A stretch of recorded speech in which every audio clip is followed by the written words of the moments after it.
जल्द से जल्द जुड़ जाओ, 3 दिन की छुट्टी होगी, काफी मजे कर लिए। अब तो पढ़ना स्टार्ट कर दो। थोड़ा टेक्निकल इशू था, इस वजह से 4-5 को आपकी छुट्टी हो गई और 6 का अपने संडे पड़ गया। आज मंडे है, आज अपनी क्लास स्टार्ट करते हैं। तो उससे पहले मैं बता दूं, कल की क्लास में मतलब पिछली क्लास में पढ़ने देख लिया था अम्ल क्या होते हैं, क्षार क्या होते हैं, और फिर उनके बारे में कुछ थ्योरी वगैरह के बारे में अपन ने देखा, कौन कौन सी थ्योरी में क्या क्या बोला गया। आज हम देखेंगे कि अम्ल क्षार के बारे में मैंने बता दिया कि स्वाद में खट्टे होते हैं, जलीय क्रिया में H+ आयन देते हैं। तो अब अपना मतलब थोड़ी अगर जिज्ञासा होती है तो अपने जानने को मिलती है स्वाद में खट्टे होते हैं, तो स्वाद में खट्टे कौन कौन से हैं। तो ऐसे घर में चीजें देखने की कोशिश करो कि स्वाद में खट्टी चीजें कौन कौन सी आती है। तो आपके सामने कई चीजें आएगी, तो मैं बेसिकली कुछ उदाहरण देता हूँ और फिर आप बताना कि कौन सा अम्ल है, वो कमेंट बॉक्स में बताना। और वैसे तो फिर मैं बता ही रहा हूँ। तो सबसे पहले अपन स्टार्ट करते हैं, अम्ल स्वाद में खट्टे होते हैं। तो खट्टे पदार्थों में सबसे पहले अपने आता है नींबू। नींबू की जैसे बात आती है, नींबू LEMON, लेमन, लेमन यानी नींबू। तो नींबू में कौन सा एसिड होता है, जल्दी से कमेंट करके बताओ कौन सा एसिड होता है। तो नींबू में होता है, कोई बता रहे कमेंट करके, चलो मैं बताता हूँ, citric acid. Citric acid, citric acid का बेसिकली फॉर्मूला होता है C6H8O7। C6H8O7 सिट्रिक एसिड का फॉर्मूला होता है। आपको सिट्रिक एसिड तो पता होगा, लेमन में सिट्रिक एसिड पता है, लेकिन उसका फॉर्मूला शायद आप जानते हो नहीं जानते हो वो तो मेरे को नहीं पता, और नहीं जानते तो आप कॉपी में नोट कर लो। सिट्रिक एसिड का फॉर्मूला होता है C6H8O7। तो सबसे पहले अपने दिमाग में नींबू ही आता है, क्योंकि नींबू की अधिकतर अपने गर्मियों के दिनों में शिकंजी वगैरह बनाते हैं, तो उसका थोड़ा ज्यादा ख्याल रखा जाता है। नींबू है घर में, पड़ोसी भी मांगने आ जाते हैं। फिर उसके बाद में देखते हैं अपन, दूसरा अपने एसिड आता है कार्ड, CU, कार्ड। कार्ड यानी क्या होता है पहले तो ये बताओ। कार्ड यानी होता है दही। दही, दही में कौन सा अम्ल होता है, दुग्धा अम्ल, दुग्धा अम्ल। तो दुग्धा अम्ल क्या होता है बेसिकली, अब देखो नाम से पता चल रहा है दुग्धा अम्ल यानी कि दूध से प्राप्त करने जाने वाले अम्ल, दूध से प्राप्त किए जाने वाले अम्ल। तो किसमें बोला अपन ने, दही में। तो दही किससे प्राप्त किया जाता है, दूध से। तो इससे प्राप्त किया जाने वाला कौन सा अम्ल हो गया, lactic acid. Lactic acid, lactic acid का बेसिकली फॉर्मूला होता है C3H6O3।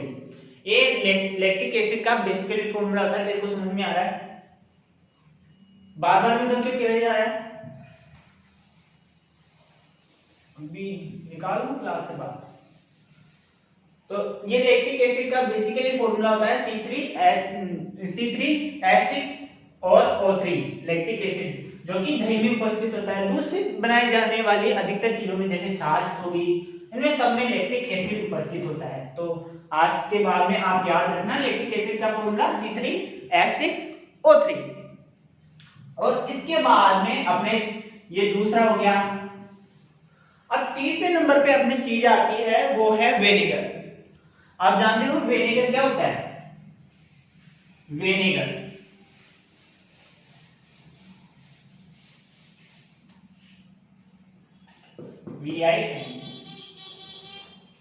विनेगर, विनेगर का मतलब होता है, अब विनेगर बोला तो विनेगर बोलते ही आपके दिमाग में आएगा, ज्यादातर हिंदी मीडियम वाले बच्चों की बात करता हूं, यार क्या बोल रहे हैं, विनेगर क्या होता है। विनेगर, अब मैं नाम लिखता हूं विनेगर का, सिरका। सिरका बोलते हैं, हाँ ये नाम तो सुना सुना लग रहा है। तो सिरके में बेसिकली कौन सा एसिड होता है, सिरके में होता है एसिटिक एसिड।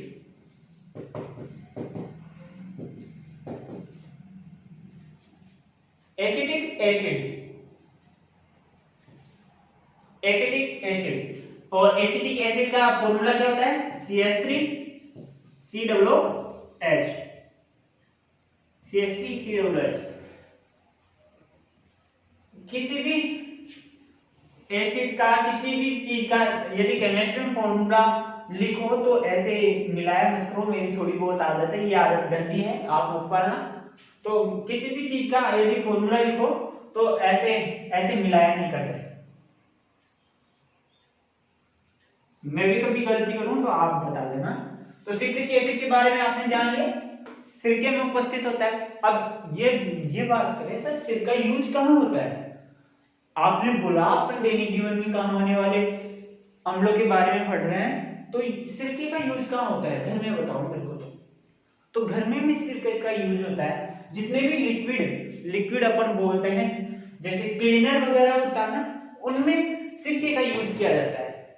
ये किसी भी गंदी से गंदी जगह को आसानी से साफ कर सकता है। तो अब कभी भी आप मतलब किसी चीज को साफ करना है तो किसका यूज करोगे? सिरके का। आप सिरका मार्केट से ले सकते हो, आराम से मिल जाएगा। शुद्ध रूप में तो खैर मिलेगा नहीं, लेकिन हाँ मिल जाएगा। तो उससे क्या है, उसके पूरा तो डायरेक्ट यूज भी नहीं लेते, उसमें थोड़ा % मिलाना पड़ता है और फिर उसका मतलब क्लीनर वगैरह में आराम से यूज किया जा सकता है, जिससे कि आप जैसे पंखे गंदे हो गए तो उनको साफ कर सकते हो वो। और आपके घर में रसोई घर में मम्मा बोले बेटा कढ़ाई साफ कर दे, तो उसको साफ करने वगैरह में भी ये सिरके का यूज होता है। अब अपन अम्लों के बारे में जान लिया, अपन ने 3 अम्ल अपन ने देख लिए।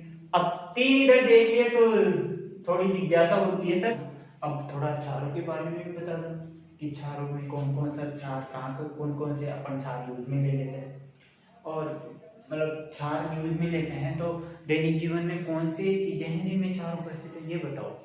तो देखो क्षार, पहला क्षार के बारे में जैसे ही अपन बात करते हैं, वे पदार्थ जो कि स्वाद में कड़वे हो, तो कड़वे की जैसे बात आती है अपने, सबसे पहला अपने आता है बीटल।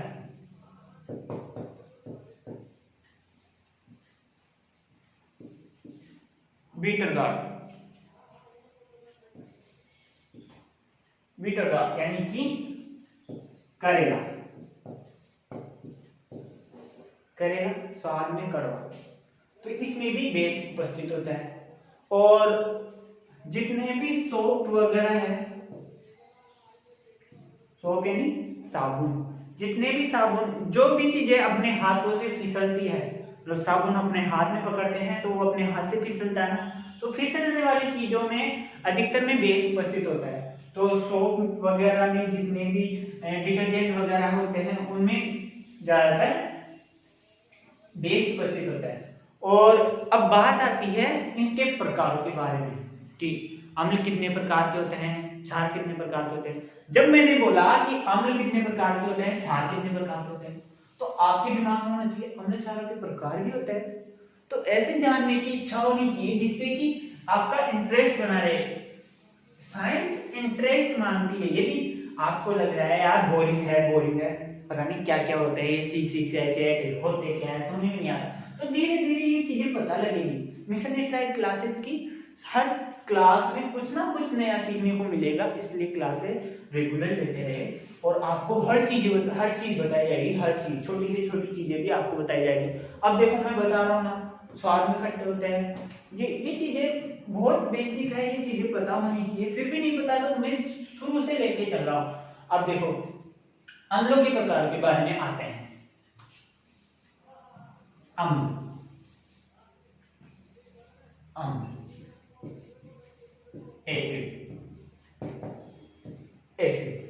एसिड 2 प्रकार के होते हैं। पहला है प्रबल अम्ल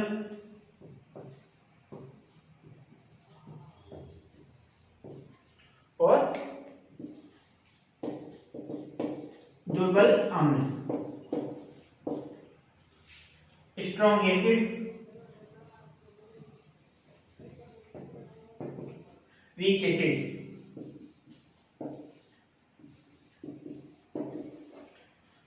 अब सर हमें तो ये बताओ, चलो बता दिया दो प्रकार, प्रबल अम्ल और दुर्बल अम्ल, हम मान भी लिए दो प्रकार के होते हैं।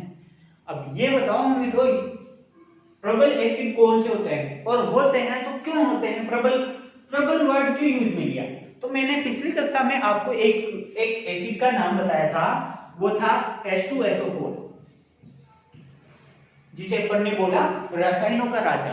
तो रसायनों का राजा जैसे ही बोले तो राजा कौन होता है, शक्तिशाली इंसान।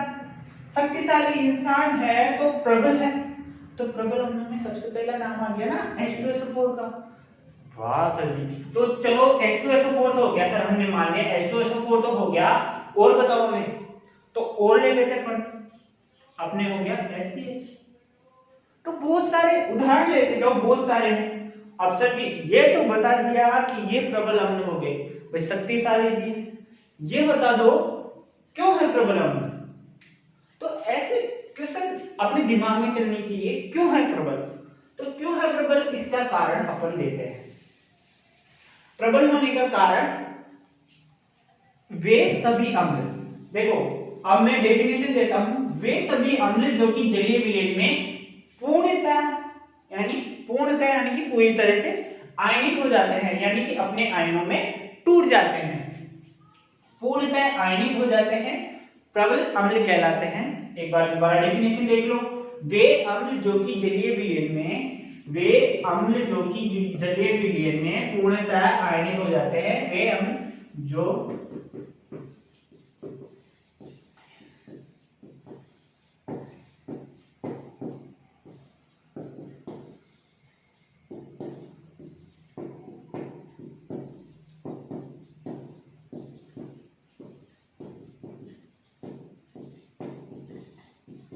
पूर्णतः आयनित हो जाते हैं, कौन से अम्ल कहलाते हैं, प्रबल अम्ल। अब इसी तरह डेफिनेशन हो जाएगी दुर्बल अम्ल की। अब मैंने बोला पूर्णतः आयनित हो जाते हैं, सर हमें तो नहीं पता पूर्णतः आयनित क्या होता है, बताओ पूर्णतः आयनित कैसे हो जाता है। तो मैंने अभी उदाहरण दिया प्रबल अम्ल का, क्या, HCl। तो HCl को ही अपन उदाहरण के रूप में ले लेते हैं कि कैसे जलीय विलेय में पूर्णतः आयनित हो जाते हैं। तो किसी भी चीज का मतलब देखना हो अपन को, कैसे आयनित कैसे हो गया, तो उसके लिए प्रयोग करना पड़ता है। शायद यदि आपको कोई रीजन है तो उसका प्रयोग करना देखना पड़ता है। जैसे एडिशन ने बल्ब का आविष्कार किया, कितनी बार प्रयोग किया था, उसी तरह यदि अपने को जानना है, ज्यादा बार प्रयोग नहीं करना। अब अपन लेते हैं एक बीकर,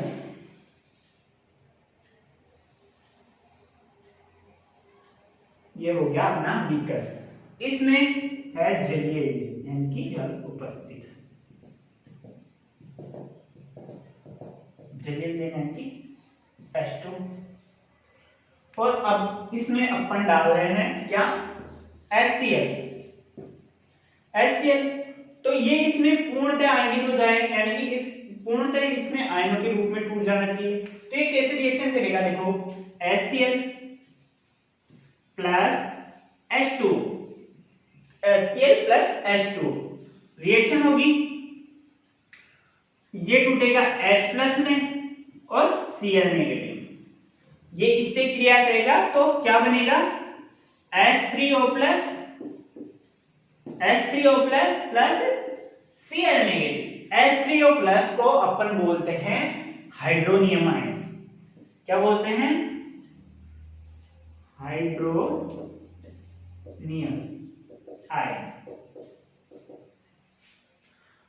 अब सर जी ये तो बन गए, अब इसमें भूल जाएंगे तब कैसे लिखेंगे, तो देखो ये दिख गया H3O प्लस, फिर ये इधर दिख गया Cl नेगेटिव, फिर ये इधर दिख गया H3O प्लस, फिर ये दिख गया Cl नेगेटिव, फिर इधर दिख गया H3O प्लस। ऐसे पूरे विलेय में पूर्णतः आयनित हो जाएंगे, यानी कि ये कौन सा अम्ल हो गया, प्रबल अम्ल, वे अम्ल जो कि जलीय विलेय में पूर्णतः आयनित हो जाए। फिर उसके बाद में अपने आता है दुर्बल अम्लों के बारे में अपन जानते हैं। दुर्बल अम्ल क्या होते हैं, इसके इसके बारे में अपन देखते हैं। तो दुर्बल वे अम्ल जो कि जलीय विलयन में पूर्णतः आयनित नहीं हो। अब सर पूर्णतः आयनित नहीं हो हमें पता लग गया, आयनित कैसे होते हैं। अब ये बताओ दुर्बल अम्ल कौन से हैं। तो दुर्बल अम्ल के उदाहरण अपन जनरली ले तो पहला उदाहरण अपने पास CH3COOH। अभी अभी मैंने इसका नाम पहले लिखा था, बताओ क्या है ये, कौन सा एसिड है, कौन सा एसिड है, एसिटिक एसिड। एसिटिक एसिड किस में उपस्थित होता है, विनेगर में। विनेगर क्या होता है, सिरका। तो पता लगा ना, ऐसी चीजों को पकड़ने की कोशिश करो। और दूसरा, एक उदाहरण से काम नहीं चलेगा, दूसरा दो। तो दूसरा है अपने पास क्या है, दूसरा H2CO3। H2CO3 दूसरा अपना दुर्बल एसिड है, यानी कि वीक एसिड है। और अब इसका भी करवा के दिखाऊं कैसे क्या होता है। तो इसकी बेसिकली अपन रिएक्शन देख लेते हैं। जलीय विलयन का तो अपन ने देख लिया, थोड़ा टाइम बच जाएगा। रिएक्शन कैसे क्या होगी, उदाहरण ले लेते हैं। पढ़िए, ये थोड़ा बड़ा लग रहा है तो पढ़िए ले लेते हैं, थोड़ा कठिन लग रहा है तो CH3COOH। अब इसकी रिएक्शन करवानी है किसके साथ, H2O के साथ। क्या होगा, क्या होगा, ये देखो, ये टूटेगा अपने CH3COO नेगेटिव और H प्लस, इससे क्रिया करेगा, ये बनाएगा CH3O plus plus CH3COO negative. और जब इनको घोलेंगे तो ये हाइड्रोनियम आयन तो उसमें भी बन रहा था, इसका मतलब ये भी विलय होना चाहिए। ये भी विलय होता है, लेकिन पूर्णतः मतलब विलय क्या, आयनित होना चाहिए, लेकिन परंतु पूर्णतः आयनित नहीं होता। जैसे कोई ग्लास है, ग्लास में अपन ऊपर से डाले मिट्टी डाल रहे हैं, तो कुछ मिट्टी तो यहाँ ग्लास के पन्ने में जमा हो जाती है, कुछ मिट्टी ऐसे कणों के रूप में दिखती है। उसी प्रकार ये पूर्णतः आयनित नहीं होता। इसमें CH3COO नेगेटिव का भाग पूर्णतः आयनित नहीं होता, इसलिए ये कौन सा अम्ल हो गया, दुर्बल एसिड, यानी कि वीक एसिड ही हो गया। सर जी अब ये तो बात होगी अम्लों की, तो अम्लों की बात हो रही है, तो अब ये चीज क्षारों के लिए भी तो होनी चाहिए ना।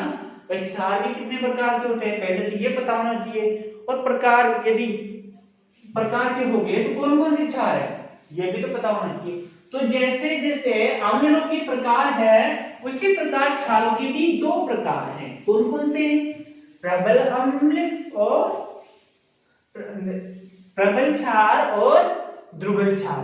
प्रबल क्षार और दुर्बल क्षार कौन से हो गए, देखो ये हो गया क्षार।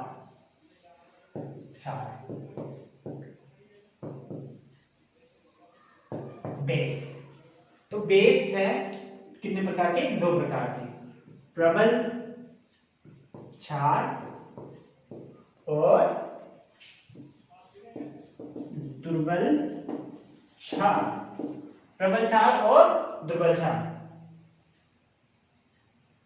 दुर्बल क्षार। तो प्रबल क्षार और दुर्बल क्षार यानी कि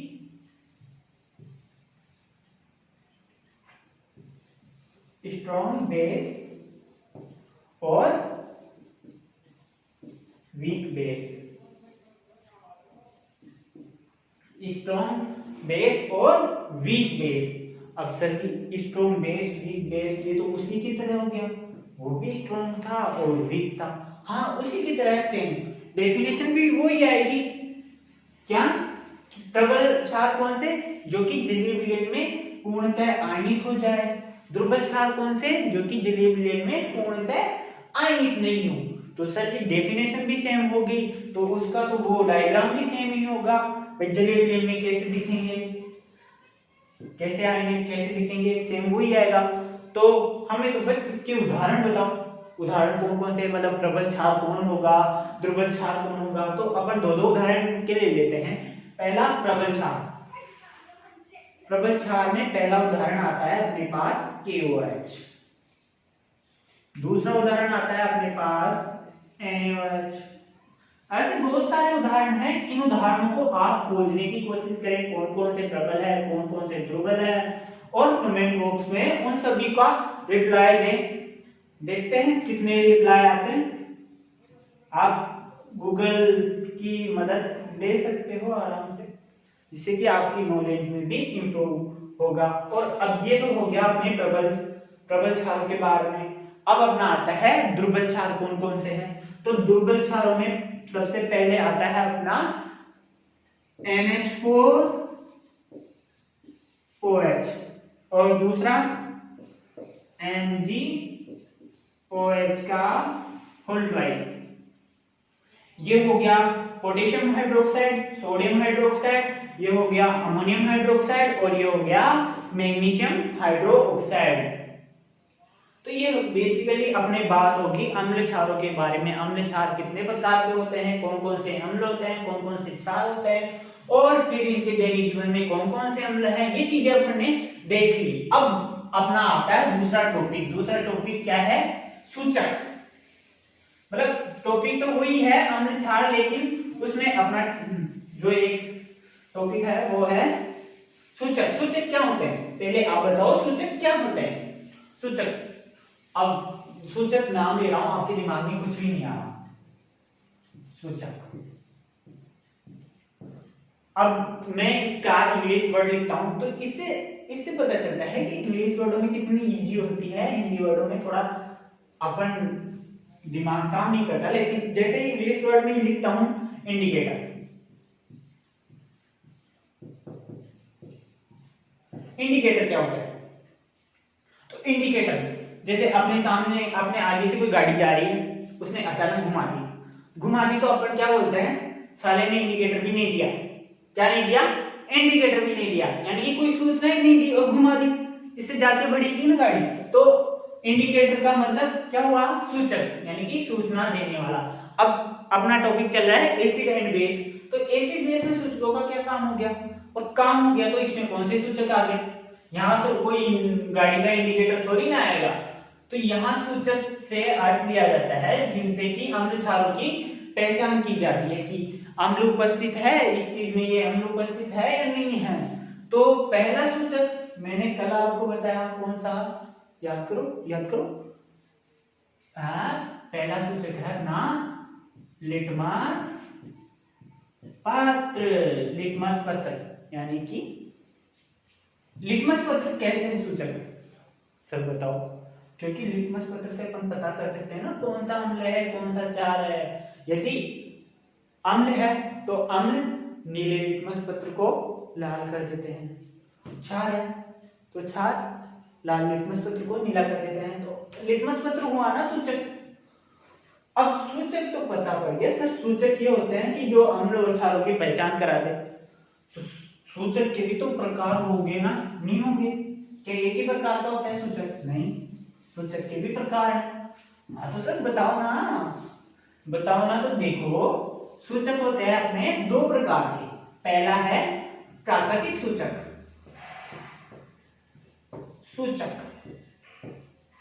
और दूसरा है कृत्रिम सूचक। प्राकृतिक सूचक, कृत्रिम सूचक। प्राकृतिक सूचक कौन से होंगे, कृत्रिम सूचक कौन से होंगे? तो देखो, प्राकृतिक सूचक वे सूचक जो कि हमें प्रकृति से मिलते हैं। कृत्रिम सूचक जो कि अपन लेबोरेटरी में वगैरह में बनाते हैं, जो कि मानव द्वारा निर्मित होते हैं। अब सर जी प्राकृतिक सूचक कौन से हैं? मतलब प्राकृतिक सूचक यानी प्रकृति से प्राप्त होते हैं, इसका मतलब तो अपने घर में होने चाहिए। तो कौन कौन से हैं? तो सबसे पहला तो अपना जो ये लिटमस पत्र है,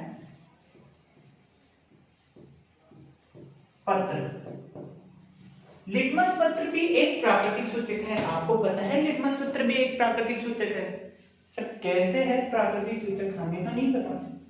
तो देखो, आप जानते होंगे कागज, अपनी कॉपियां लेते हैं, कॉपियां, तो उनके बारे में बोलते हैं इनको पेड़ से बनाया जाता है।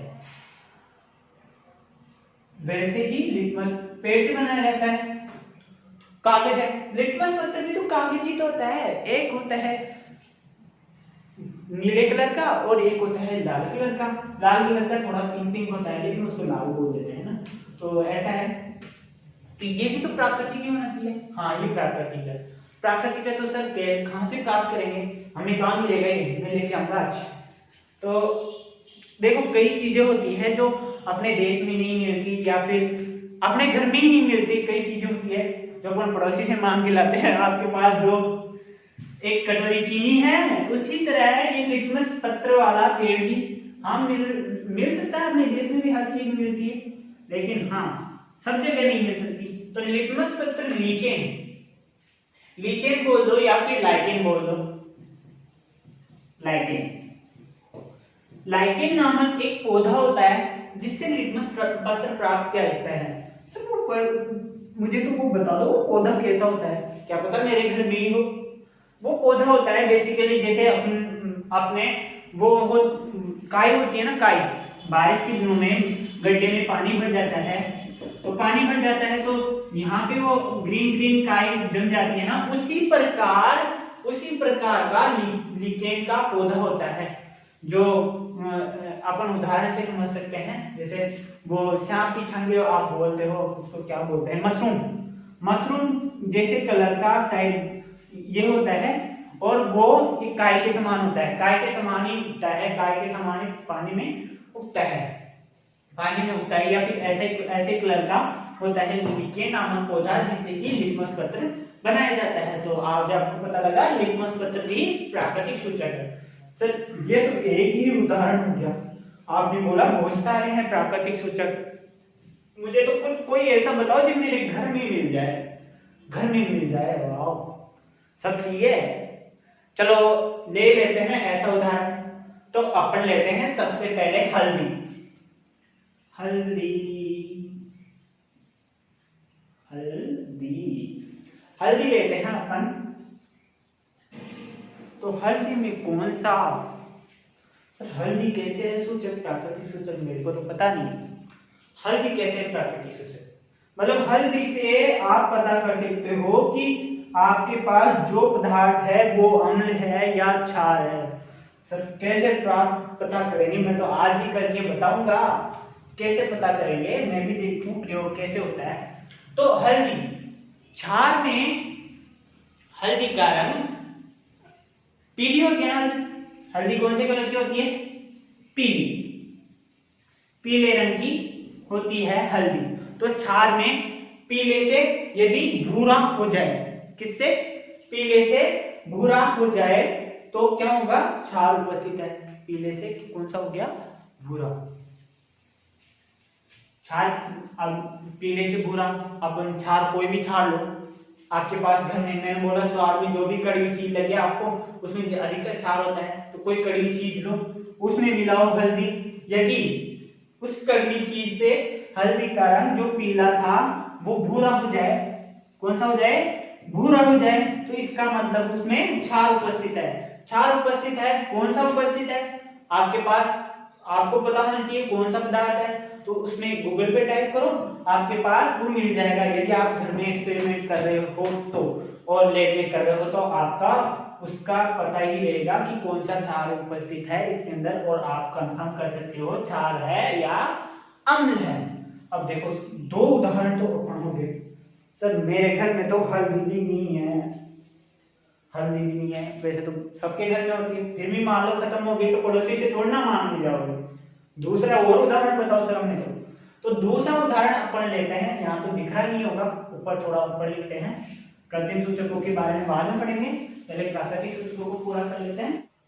दूसरा आपके पास है लौंग।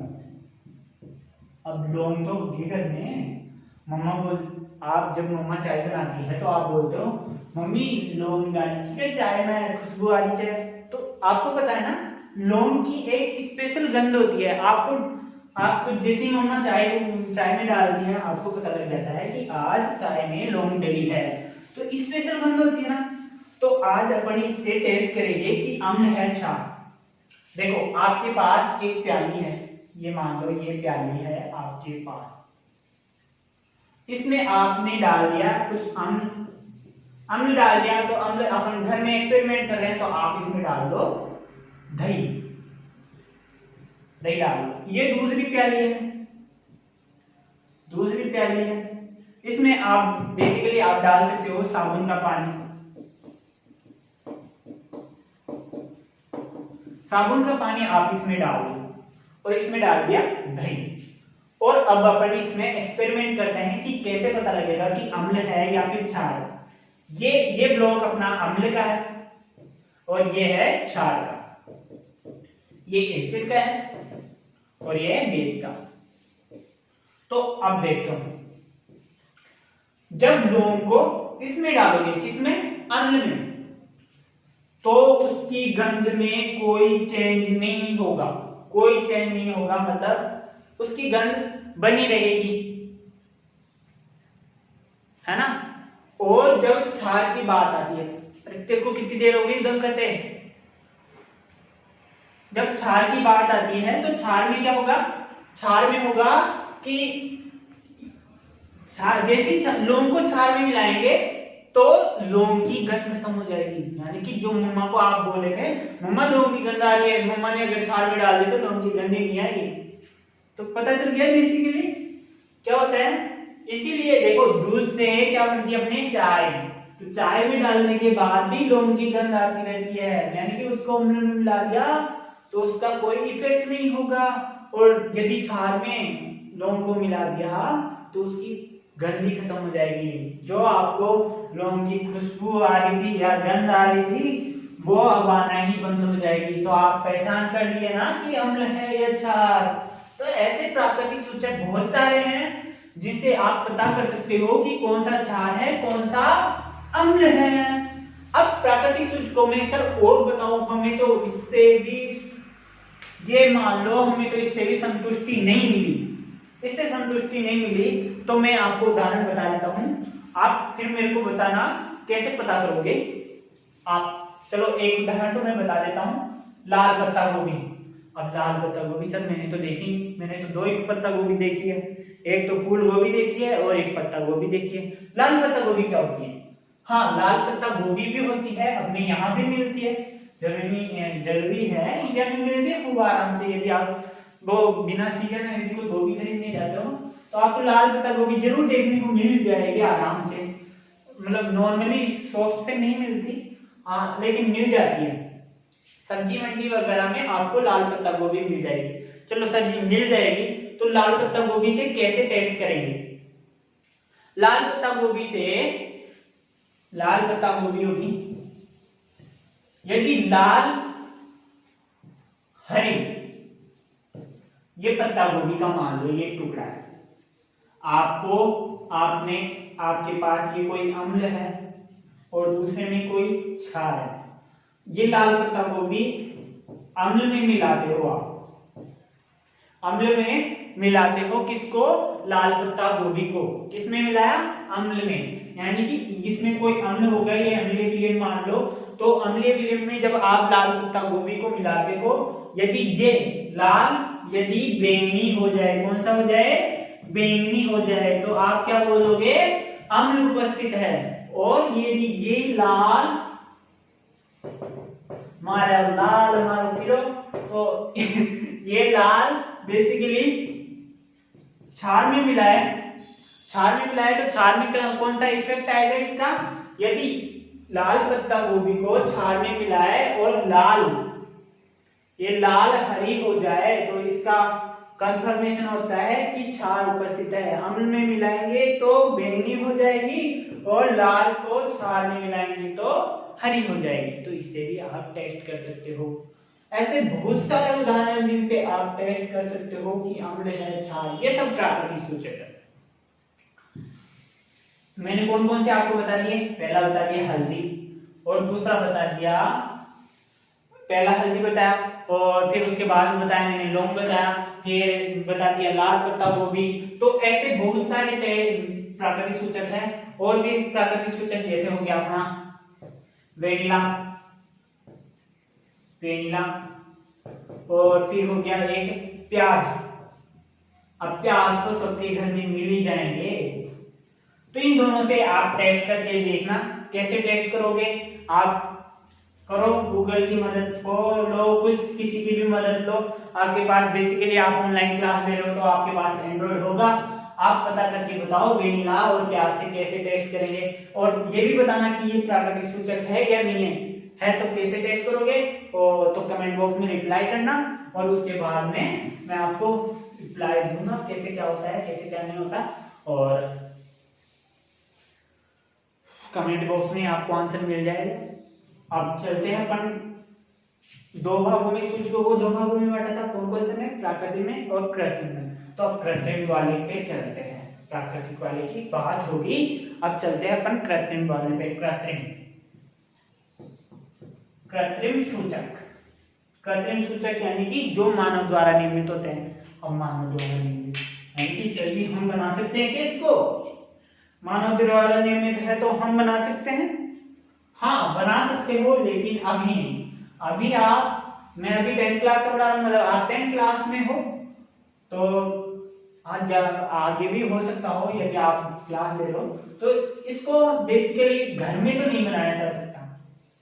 इसको बनाने के लिए आपको लेबोरेटरी चाहिए, क्योंकि इसमें लेबोरेटरी पदार्थों का उपयोग किया जाता है। तो सबसे पहला अपनी बात आती है कृत्रिम सूचक की, तो सबसे पहला उदाहरण, सर उदाहरण से बताओ कौन सा है कृत्रिम सूचक, पहले तो ये बताओ। तो पहला है अपने फिनोप्थेलिन।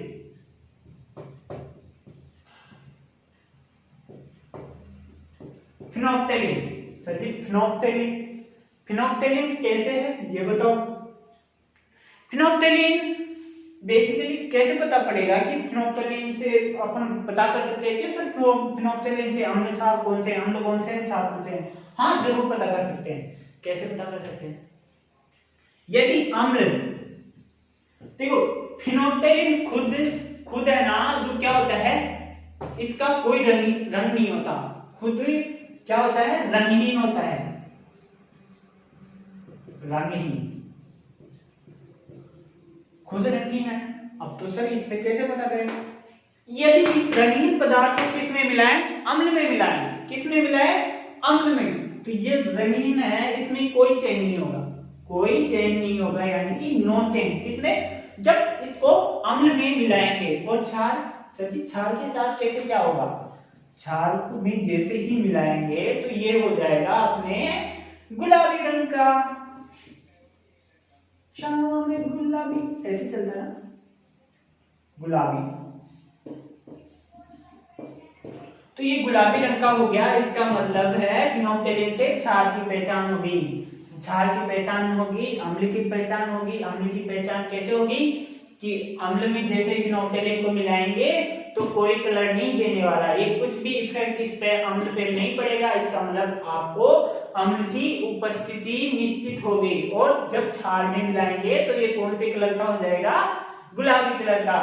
तो यदि फिनोप्थेलिन आपको लैब में मिल जाता है मान लो, तो आप उसको साबुन के पानी में घोल के देखना, यदि गुलाबी रंग का हो जाए इसका मतलब होता है कि साबुन में क्षार उपस्थित होता है।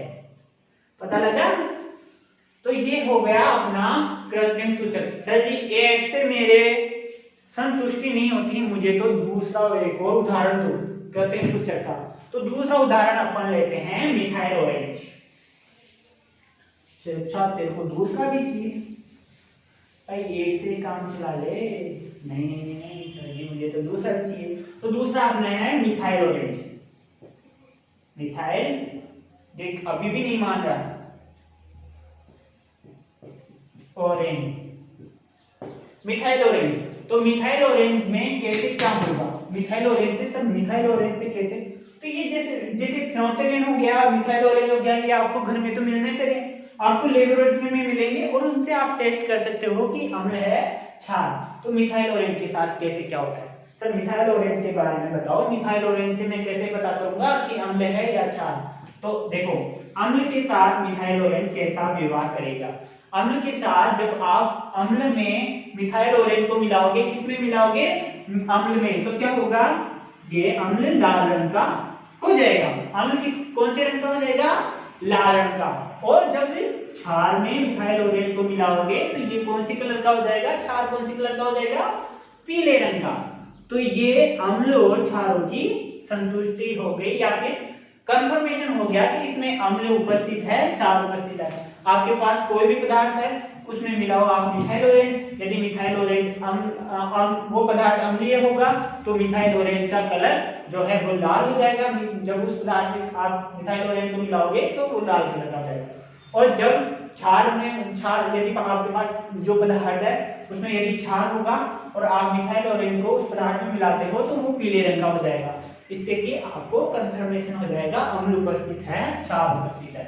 तो देखो आज की क्लास में अपना ये टॉपिक हो चुका है, कौन सा, सूचक वाला, और अम्लों के प्रकार हो गए। और अब तीसरा टॉपिक जो आता है वो आता है लवण। लवण क्या होते हैं आपको पता है? लवण क्या होता है?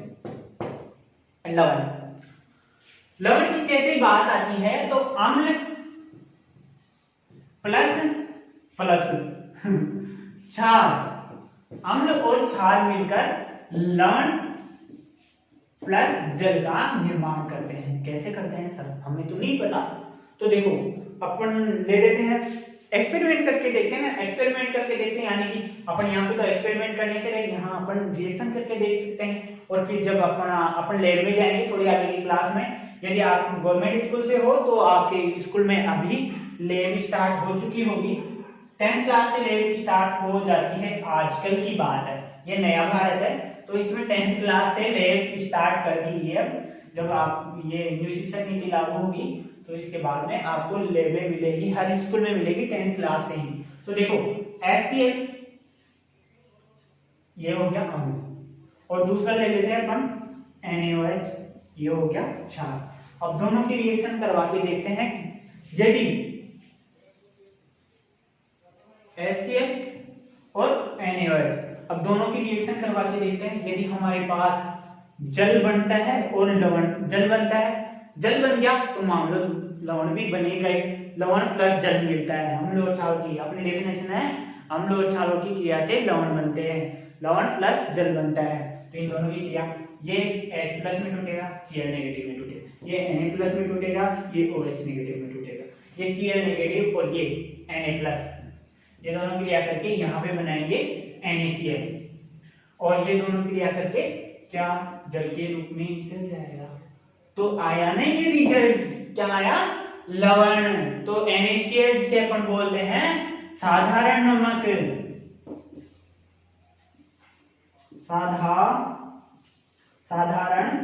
नमक, साधारण नमक जो है वो NaCl होता है, जो अपन काम में लेते हैं।